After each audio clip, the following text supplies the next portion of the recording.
जय गुरुजी संगत जी, आपका बहुत बहुत स्वागत है गुरुजी के इस चैनल पर, जिस पर हम उनकी प्यारी संगत के सत्संग शेयर करते हैं। अगर आपको भी अपने सत्संग हमारे साथ शेयर करने हैं तो आप डिस्क्रिप्शन में दिए गए व्हाट्सएप नंबर पर या तो ईमेल आईडी पर हमें लिखकर भेज सकते हैं। आपके सत्संग भी ज़रूर शेयर किए जाएंगे संगत जी के साथ। चलिए संगत जी, आज का सत्संग शुरू करते हैं। जय गुरु जी संगत जी, जय गुरु जी और संगत जी, जय गुरु जी। मैं गुरु जी की प्यारी बेटी हांगकांग से आज का अपना शुक्राना सत्संग अपने गुरुपा के पावन श्री चरणों में समर्पित करना चाहती हूँ। और गुरुपा के इस पावन सत्संग को मैं अनंतम चैनल में कर रही हूँ। और गुरुपा आपसे और संगत जी से मेरी प्रार्थना है कि वो मेरे सत्संग को शेयर करें। और गुरुपा के पावन महामंत्र से मैं इस सत्संग का आरंभ करना चाहूंगी। ओम नमः शिवाय, शिव जी सदा सहाय। ओम नमः शिवाय, गुरु जी सदा सहाय। ओम नमः शिवाय, शिव जी सदा सहाय। ओम नमः शिवाय, गुरु जी सदा सहाय। जय गुरु जी, शुक्राना गुरु जी, अनंतम अनंतम शुक्राना, हर पल हर श्वास का शुक्राना। गुरुपा के इस सत्संग को मैं इनके चैनल पर, अनंतम शुक्राना चैनल पर पहली बार कर रही हूँ। और मैं अपना जो है जर्नी गुरुपा से जो है वो आपको बताती हूँ, थोड़ा ब्रीफ में बताती हूँ। तो मैं जो है हांगकांग में रहती हूँ और गुरुपा के बारे में मैंने एक हेल्पर के थ्रू जाना था। मैंने एक हेल्पर जो है वो कोई मेरे को जानने वाली थी, उसकी सिस्टर यहाँ पर, मतलब वो जो है वो हेल्पर यहाँ पर है। तो उन्होंने मुझसे रिक्वेस्ट की थी, काफी टाइम से मुझे बोल रही थी कि उनकी बहन है जिनको की जो दिल्ली में ब्यूटिशियन का काम करती थी, लेकिन कोरोना में उसको काफी प्रॉब्लम हुआ और वो मतलब फाइनेंशियली तो वो मतलब काफी वीक है फाइनेंशियली, तो उनको हेल्प चाहिए थी। तो कोई उनको अगर वीजा लगा दे, उनको हेल्प हो जाए, हेल्पर का कुछ टाइम वो काम करके और मतलब थोड़ा सा ठीक हो जाए। तो उन्होंने मुझसे रिक्वेस्ट किया और मैंने काफी लोगों से पूछा कि वो उसकी हेल्प करेंगे कि नहीं, मतलब कोई कर दे कोई चाहे, लेकिन कोई भी तैयार नहीं हुआ, क्योंकि कोई भी बिना देखे किसी बिना जाने किसी को भी नहीं रखता। तो कोई नहीं माना। तो मैंने उससे बोला कि कोई तो मान नहीं रहा है, तो वो बोलने लगी नहीं, मेरी बहन बहुत मतलब प्रॉब्लम में है, तो प्लीज आप कुछ देखिए अगर कोई मिल जाए तो। बाद में मैंने बहुत सोचा, मेरे हस्बैंड से डिस्कस किया, तो मेरे हस्बैंड ने बोला ठीक है, हम लोग उसको एज ए हेल्प के थ्रू हम लोग चलो बुला लेते हैं, कुछ टाइम के लिए उसका भी ठीक हो जाएगा, तो हम ही लोग अप्लाई कर लेते हैं। तो हमने उसका वीजा अप्लाई करने के लिए सब कुछ मांगा, अप्लाई करना।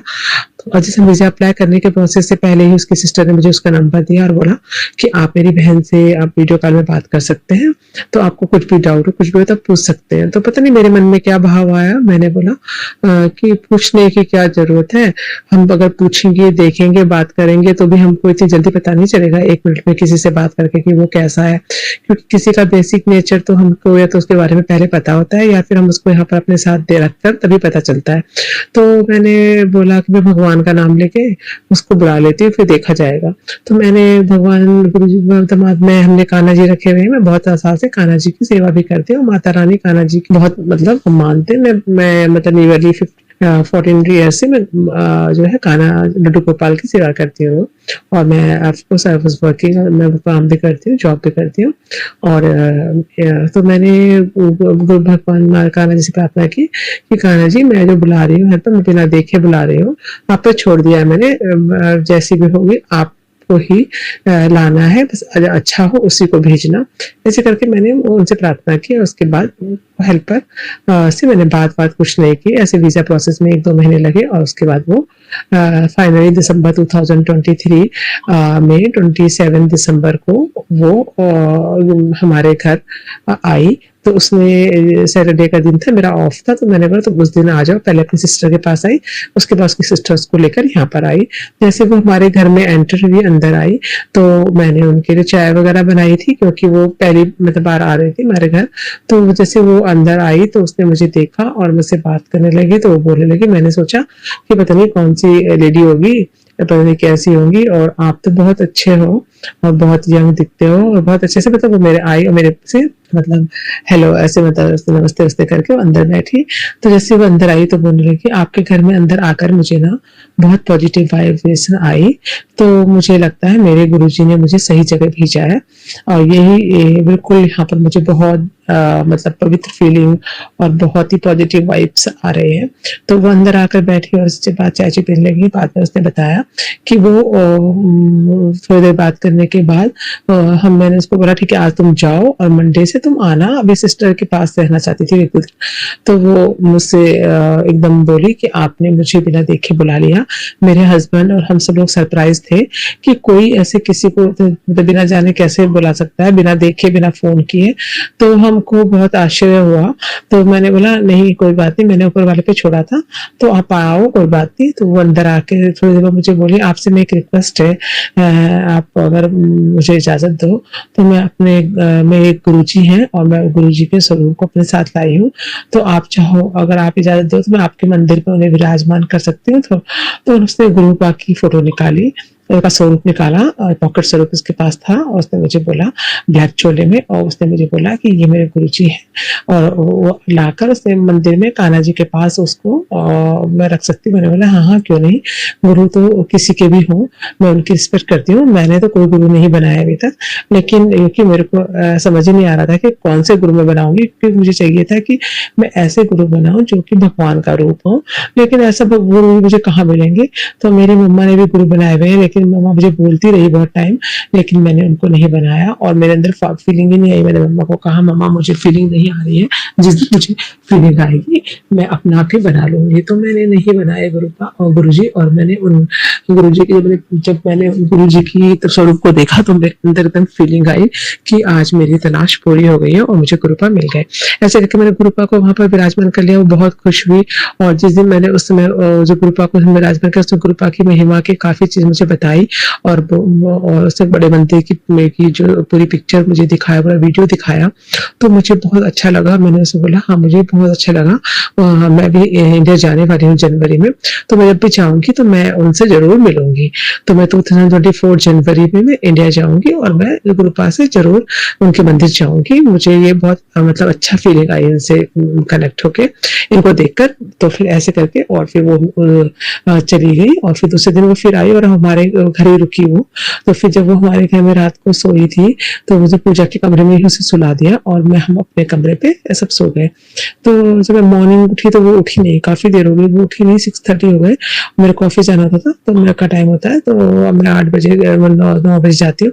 तो मैंने उसको उठाया तो वो एकदम उठी 6:30 बजे और मैंने बोला दीदी सॉरी मेरे को ना आंख लग गई, मुझे रात भर ना मुझे मैं रात को सो रही थी आपके घर में, तो मुझे ना आपके इस रूम में शेष नाग दिखा और मेरे को बहुत सारे अलग अलग कलर के नाग दिखे। तो मुझे आपके घर में तो साक्षात भगवान विराजमान है और मुझे मैंने नींद एकदम उड़ गई और मैं एकदम घबरा के उठ गई। मैंने ग्रीन कलर का और बहुत सारे सारे बड़े शेषनाग और सब देखे आपके कमरे में। तो मुझे मतलब एकदम नींद उड़ गई। तो उसके बाद मुझे नींद नहीं आई तो मैं इसलिए सोई रह गई, सॉरी। मैंने बोला कोई बात नहीं, तो आप बैठो, कोई बात नहीं, ऐसा होता है कभी। तो वैसे उसने मुझसे बातें करी, वैसे करके मुझे बताया और वो गुरुपा के बारे में बताने लगी। फिर मैं मॉर्निंग वॉक चली गई। जैसे मॉर्निंग वॉक जब मैं जॉगिंग जाती थी आज गई तो मुझे बहुत मतलब वहां पर क्या है, यहाँ पर जो पार्क है उसमें सी साइड है, वहां पर वॉकिंग के रनिंग जॉगिंग के इस जगह है, मैं वहां जॉगिंग करने के जा रही थी। वहां पर कुछ भी क्योंकि काम चल रहा था, सारे फ्लावर वगैरह कटे हुए थे, कोई फ्लावर भी नहीं था और मुझे बहुत ज्यादा रोजों की खुशबू आने लगी और बहुत ऐसे मुझे खुशबू आई और ऐसे लगा खुशबू मेरे साथ साथ चल रही है। और मैंने देखा कहीं भी कोई नहीं है, सुबह सुबह 4, 4:30, 5 बजे का टाइम है, कोई भी नहीं है, तो खुशबू कहाँ से आ रही है, ना फ्लावर है ना कुछ है। तो मैं वापस आई जब तो खुशबू मेरे साथ आई मेरे दरवाजे के अंदर तक। तो मैंने उसको बोला कि तुमको कोई खुशबू आ रही है, मुझे बहुत ज्यादा खुशबू आई। वो किचन में थी, मैंने उसे बोला तो वो बोलती है अरे दीदी आपको ना गुरुजी ब्लेस कर रहे हैं और गुरुजी ने ही सर मुझे यहाँ भेजा है, वो आपको अपने संगत बनाना चाहते हैं शायद, तो आप मुझे ना इसकी खुशबू बहुत आपको इससे गुरुजी की खुशबू आ रही है, वो गुरुजी साक्षात होते हैं। तो मुझे लगा ऐसे खुशबू मुझे कभी नहीं आई, डिफरेंट कलर की खुशबू थी। तो इस तरह से ग्रुप मेरे को अब मैं कनेक्ट हो गई। और फिर मैं जब इंडिया गई जनवरी 2024 को, तो मैंने जब जाने वाली थी, मैंने इसे सोचा था कि मैं गुरु जी के बड़े मंदिर जाऊंगी और उसके बाद मेरे को वृंदावन भी जाना था। मैंने कहा वृंदावन जाऊंगी, फिर गुरुपा के मंदिर जाऊंगी, और ऐसे करके मैं सोच के गई थी। मैंने अपने हस्बैंड अंकल को बोला कि पहले मैं गई, वो बाद में आए थे, तो मैं पहले चली गई थी क्योंकि मेरी छुट्टी थोड़ा पहले थी।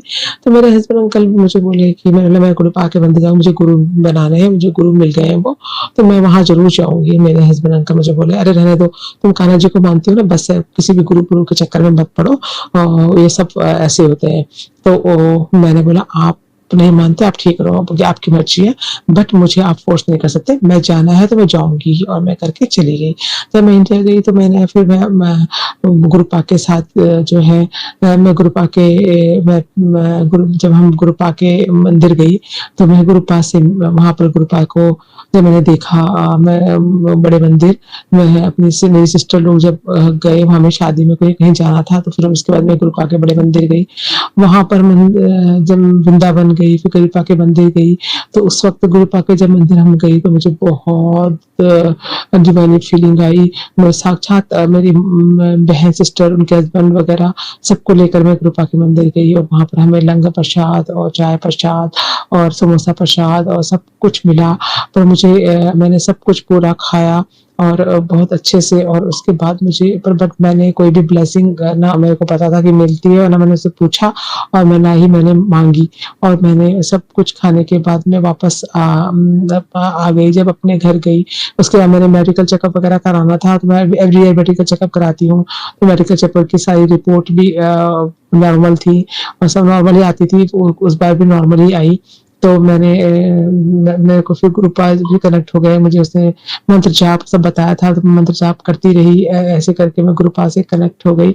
और गुरुपा हमारे घर मतलब मैं ऑफ कोर्स घर तो आ ही गए थे, विराजमान तो थे ही। फिर इस तरह से मेरा यात्रा बहुत पूरी हुई। और मैं जब हांगकांग पहुंची, तो मैं बाद में तो मैं गुरुपा का अनंतम शुक्राना करने लगी। उसने मुझे शुक्राना बताया करने के लिए। मैंने पहला शुक्राना जो है एकादशी के दिन किया था, और इस तरह से मैं शुक्राना करती रही और गुरुपा का। और वो मुझे इस तरह से दर्शन, मतलब कहीं ना कहीं किसी न किसी रूप में, कभी बहुत सारे मतलब सत्संग है जो मैं बाद में बताऊंगी। और गुरुपा ने बहुत मेहर करी। गुरुपा जब यहाँ पर आए तो एक बहुत बड़ा सत्संग मेरे साथ हुआ। मेरे पास एक हेल्पर आया करती थी, ऑफिस में भी, घर पे भी, पार्ट टाइम थी वो पहले। तो जिससे ये हेल्पर नहीं आई थी, वो पार्ट टाइम मेरे घर में काम किया करती थी। तो एक दिन वो मेरे ऑफिस में भी आती थी काम करने, और सैटरडे में यहाँ बुलाती थी इसको। ये फिलीपींस से थी, वो बहुत अच्छी ये सफाइयाँ करते हैं। तो मैंने उसे कंटिन्यू रखा, ये भी आ गई, फिर भी उसको भी रखा, क्योंकि वो काम अच्छा करती थी। सैटरडे आती थी एवरी सैटरडे।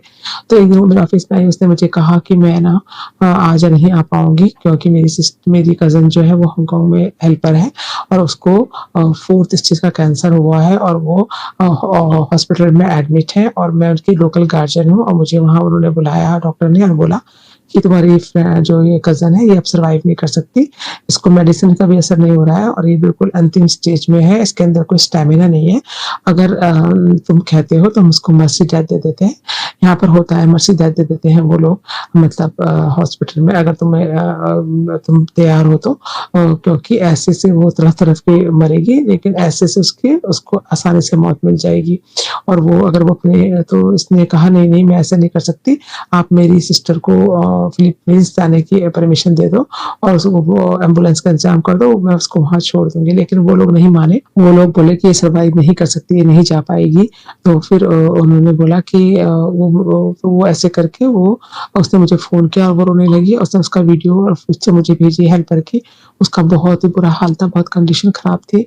तो मैंने उसको बोला तुम कोई बात नहीं, तुम वहीं पर रहो, आज मत आओ, और मैं पे करती हूँ उनके लिए। तो मैं गुरुजी का स्वरूप जो है वो एक इंटरनेट से प्रिंट करके, मेरे पास तो एक ही था जो कि मैंने मंदिर पे रखा था अपने घर में, दूसरा मैंने येलो कलर का स्वरूप प्रिंट किया और अपने घर में लगा दिया, अपने ऑफिस में लगा दिया, अपनी सीट के पास। और मैं उनसे प्रार्थना करने लगी कि कृपा आप प्लीज़ आप इस लड़की को जो है ज़िंदगी बख्श दो, ये बहुत बुरी कंडीशन में है। और मैं ऐसे रोने लगी। उसके बाद ही जो ये मुझे उससे बीच में ही मुझे गुरुपा का स्वरूप भी बड़ा मिला था और वो मैंने अपने घर में भी लगा दिया था। तो फिर मैंने गुरुपा से ऐसे ही मतलब प्रार्थना करी और वो गुरुपा ने जब वो बहुत बुरी कंडीशन में थी, लेकिन फिर उसने मेरे उस कज़न मेरी जो हेल्पर थी उसने बोला कि मैं इसको वापस लेकर जा रही हूँ। फिलीपींस मैंने अपनी सिस्टर को बुलाया है फिलीपींस से, वो इसको लेके जाएगी और उसने उसके जाने के लिए एम्बुलेंस वगैरह के लिए मतलब इंतजाम किया। डॉक्टर तो मना कर रहे थे लेकिन वो नहीं मानी। उसने कहा वो अपने कंट्री में जाकर ही मरे तो बेटर है। उसकी एक ही बेटी थी और वो डिवोर्सी थी और ये हेल्पर डिवोर्सी थी। उसकी एक बेटी थी और कोई नहीं था। उसके माँ-बाप का घर था एक, उसमें वो रहती थी और जो बेटी थी उसने फर्स्ट टर्म में डाली हुई थी और वो हांगकांग में रहती थी। तो हेल्पर हांगकांग में थी, तो बेटी उसके हॉस्टल में पढ़ रही थी। तो जब वो वापस जाने के लिए बोलने लगी तो उसने सैटरडे को मेरे घर आ रही थी तो उसने मुझे फ़ोन किया और बोला कि मैं आपके घर के पास पहुँची हूँ लेकिन मैं नहीं आ रही हूँ क्योंकि मेरे को उसके लिए एम्बुलेंस वाले का फ़ोन आया, उसका इंतज़ाम करने के लिए जाना है। तो मेरे मन में पता नहीं क्या भाव आया, मैंने उसको बोला आप ना तुम जल्दी से 2 मिनट के लिए आ जाओ फिर चली जाना। तो मेरे जैसे यहाँ पर आई तो मैंने गुरुपा से मैंने उनका जल प्रसाद था, मैंने गुरुपा को बोला, वो आई और मैंने बोला तुम कहाँ जा रही हो? मैं हॉस्पिटल जा रही हूँ पहले फिर मैं उसके पास जाऊँगी। तो वो उसके लिए पानी-वानी जल की बॉटल वगैरह लेकर आई थी। तो मैंने उसको बोला लाओ मुझे जल का बॉटल मुझे दे दो, उसने मुझे दी। मैंने गुरुपा के आगे स्वरूप के आगे वो जल की को गुरुपा के चरणों में टच करके बोला गुरुपा प्लीज़ मैं बहुत रोई है। मैंने कहा गुरुपा प्लीज़ हेल्पर को बचा लो। अब अगर मैंने कोई अच्छा कर्म किया है तो मेरा कोई अच्छे कर्म का फल उसको दे दो। और मैं बहुत रोई, बहुत रोई। मैंने कहा गुरुपा प्लीज़ अगर आप ज़रा-सा भी हैं तो प्लीज़ आप मेरी इस अरदास को सुनो, उसको ज़िंदगी दे दो, उसको कैंसर से वो तड़फ रही है, वो कैसे जाएगी? वो उसको ज़िंदगी दे दो कि ताकि वो अपने फैमिली से मिल सके, अपने देश पहुँच सके। और उसको जो है ज़िंदगी वो जी नहीं थी 40 समथिंग की थी वो। तो मैं बहुत प्रार्थना करी, मैं बहुत रोई और मैंने जल प्रसाद को गुरुपा के महामंत्र से 7 बार जो है ब्लेस करके उसको दिया और गुरुपा का एक स्वरूप जो इंटरनेट से मैंने प्रिंट किया था उसको दिया कि उसके पिल्लों के नीचे रखना और उसे कहना कि ये गुरुपा से अरदास करे और ये जल को है वो पिए। तो वो हॉस्पिटल में इस तरह से ले गई, उसने उसको ऐसे-ऐसे दे दिया। और उस दिन संडे अगले दिन संडे था और उसको संडे को जाना था वापस। तो संडे को और मंडे को सुबह-सुबह संडे गया, मंडे सुबह-सुबह मेरी हेल्पर का मुझे मैसेज आया कि वो कहती है मैडम आप आप तो जो है गॉड के मैसेंजर हो। आपकी कमाल हो गया आपकी वज़ह से वो आप उसकी वीडियो उसने मुझे भेजा कि वो हेल्पर जो है उसके लिए सब कुछ इंतज़ाम हो गया था। व्हीलचेयर में भी बैठने के लायक नहीं थी, पाइप नर्सेस पे खाना जा रहा था, वो सब उसके पे लगा हुआ था। और वो जैसे ही उसके लिए व्हीलचेयर आई वो रात को उसने जल प्रसाद वगैरह पिया सैटरडे को और तकिए के नीचे जो उसने गुरुपा के स्वरूप को रखा और उसके बाद उसके अंदर पता नहीं क्या शक्ति आई, उसने बोला मुझे व्हीलचेयर नहीं चाहिए। उसने पाइप वाइप सब हटा दिए और वो अपने आप से एयरपोर्ट चली गई। एयरपोर्ट गई और एयरपोर्ट में वो जो चल रही थी तो कोई नहीं कह सकता ये कैंसर का मरीज़ थी जो मर रही थी। और वो खड़ी हुई और सबसे मिली और उसके जो ओनर थे वो भी उसको छोड़ने के लिए आए। उन्होंने उसको बहुत सारा पैसे दिए और सी ऑफ किया और वो बड़े आराम से अपने देश पहुँच गई। वहाँ पर भी जाकर उसने मुझे बहुत सारी पिक्चर भेजी जो कि मरने की स्टेज में थी, 1 सेकंड बचना मुश्किल था। वो हेल्पर एकदम ठीक हो गए और उसने रोज़ उसने बहुत एन्जॉय करा वहाँ पर और फ़ोटो भेजती रही अपनी पिक्चर वीडियो बना-बना के उसने मुझे भेजे और मुझे बहुत शुक्र उसने थैंक यू कहा। तो मैंने गुरुपा के चरणों में बहुत गुरुपा से धन्यवाद किया, शुक्राना किया गुरुपा आपने उस हेल्पर को ज़िंदगी बख्शी। वो तो ऐसा चाहती थी कि 2-4 दिन ही बच जाए ताकि वो अपनी फैमिली से मिलकर ही अपने प्राण छोड़े। लेकिन वो और यही प्रार्थना वो करती रही कि मुझे 1 महीने के 15 दिन की ज़िंदगी दे दो। लेकिन गुरुपा ने उसको साढ़े 3-4 महीने तक वो खूब एन्जॉय कराया, सारी लाइफ़ उसने जी ली। उसके बाद उसने कोई मेडिसिन नहीं खाई, कोई कीमो नहीं कराया, दवाई-ववाई सब बंद हो गई, सारा वहाँ फिलीपींस में वो घूमी, अपनी बेटी के साथ उसने एन्जॉय किया। उसके बाद वो खुशी-खुशी उसने अपने शरीर त्याग दिया आफ्टर 4 मंथ्स, क्योंकि उसने गुरुपा से ऐसी अरदास की थी कि मुझे 1 महीने की ज़िंदगी दे दो। तो वो मैंने गुरुपा से कहा, गुरुपा आपने उसे क्यों जाने दिया? लेकिन गुरुपा का मुझे मैसेज आया कि उसकी ज़िंदगी तो उसी समय ख़त्म हो चुकी थी। मैंने तुम्हारी अरदास से उसको नई ज़िंदगी दी और उसने तो खुद 1 महीने की ज़िंदगी माँगी थी। तो बस मैं गुरुपा का अनंतम शुक्राना करना चाहूँगी। वो हेल्पर जब गई तो उसे कोई अफ़सोस नहीं था। वो बहुत खुश होकर गई। उसने गुरुपा का भी शुक्राना किया और उसकी गुरुपा की पिक्चर को वो अपनी जो स्वरूप था उसको अपनी छाती से लगा के रखी उसने अंतिम समय में भी। तो गुरुपा उसको अपने श्री चरणों में ले गए और फिर उसको और वो आफ्टर 4 मंथ्स एन्जॉय करके गई। उसकी कज़न अभी भी जो मेरे साथ हेल्पर है, वो मुझे अभी भी बहुत शुक्राना करती है। तो गुरुपा आपका अनंतम शुक्राना है। उसकी बेटी के लिए सारी लाइफ़ के लिए पैसों का इंतज़ाम हो गया पढ़ाई के लिए और वो उसका लास्ट ईयर ही था, ख़त्म हो गया और वो अपनी कज़न के साथ रहती है और हमेशा गुरुपा का शुक्राना करते हैं वो, थैंक यू कहते हैं। तो गुरुपा आपका अनंत शुक्राना है। सत्संग बहुत लंबा हो गया है। इस तरह से गुरुपा ने मेरे को और मेरे मतलब सबको ब्लेस किया और मेरा अटूट विश्वास गुरुपा पे बन चुका। मैंने गुरुपा को अपना सब कुछ समर्पित कर दिया है। उसके बाद बहुत सारे शुक्राने हुए हैं जो मैं धीरे-धीरे शेयर करूँगी। तो ये है गुरुपा के इस शुक्राना सत्संग को मैं यहीं पर समापन करती हूँ गुरुपा के पावन महामंत्र के साथ। कल फिर नए सत्संग के साथ आऊँगी। गुरुपा और संगत जी मेरे सत्संग को शेयर करें और गुरुपा की बेटी गुरुपा से बहुत प्यार करती है। मेरे तो चारों तरफ बस गुरुपा ही हैं। बस हर जगह मुझे गुरुपा रहते हैं मेरे साथ। I love you गुरुपा, I love you. आपने मेरी अरदास सुन के किसी की मदद करी। आपका अनंतम शुक्राना है। दिलो जान से शुक्राना है। शुक्राना सुनाने मुझसे कोई भी गलती हो गई है तो गुरुपा, संगत जी प्लीज़ मुझे क्षमा कर देना। आप अपनी कृपा दृष्टि सभी संगत पे बनाए रखना।